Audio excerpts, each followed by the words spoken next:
কোনো আগ্নেয়াস্ত্রই মগজাস্ত্রের কাছে ডাহা ফেল। একথা বাঙালির যে দাদা বারে বারে প্রমাণ করেছে, তাহার নামটি ফেলুদা। ফেলুদার বাইসেপ সিক্স প্যাক নেই, ছতলা থেকে ঝাঁপও দেয়নি কোশ্চিনকালে। চলন্ত বাইকের উপর দাঁড়িয়ে একদল শত্রুকে ঝাঁঝরা করে দেওয়ার সুপার পাওয়ারও কিন্তু তার নেই। তবুও সব দুশ্মনের সমস্ত অন্তর্ঘাত শেষমেশ জলে। গুন্ডা বদমাশরাও ওরে বাপ কুপোকাত। ফেলুদার পক্ষে এমনটা সম্ভব হয়েছে স্রেফ বুদ্ধির বলে। ফেলুদার স্রষ্টা সত্যজিৎ রায়ের ভাষায়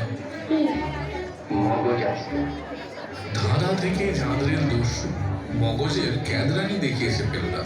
এবছর ফেলুদার 60 হলো, কিন্তু বালাই 60, মগজের তো কোনো অবসর নেই।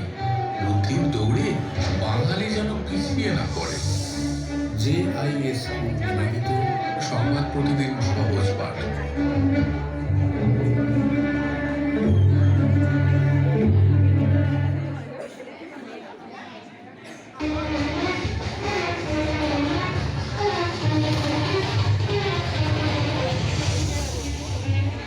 যে কোনো আগ্নেয়াস্ত্রই মগজাস্ত্রের কাছে ডাহা ফেল।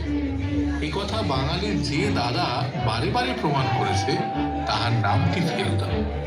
ফেলুদার বাইসেপ সিক্স প্যাক নেই, ছতলা থেকে ঝাঁপও দেয়নি কোশ্চিনকালে। চলন্ত বাইকের উপর দাঁড়িয়ে একদল শত্রুকে ঝাঁঝরা করে দেওয়ার সুপার পাওয়ারও কিন্তু তার নেই। তবুও সব দুশ্মনের সমস্ত অন্তর্ঘাত শেষমেশ জলে। গুন্ডা বদমাশরাও ওরে বাপ কুপোকাত। ফেলুদার পক্ষে এমনটা সম্ভব হয়েছে স্রেফ বুদ্ধির বলে। ফেলুদার স্রষ্টা সত্যজিৎ রায়ের ভাষায়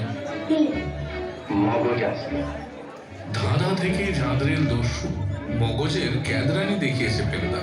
এবছর ফেলুদার 60 হলো, কিন্তু বালাই 60, মগজের তো কোনো অবসর নেই।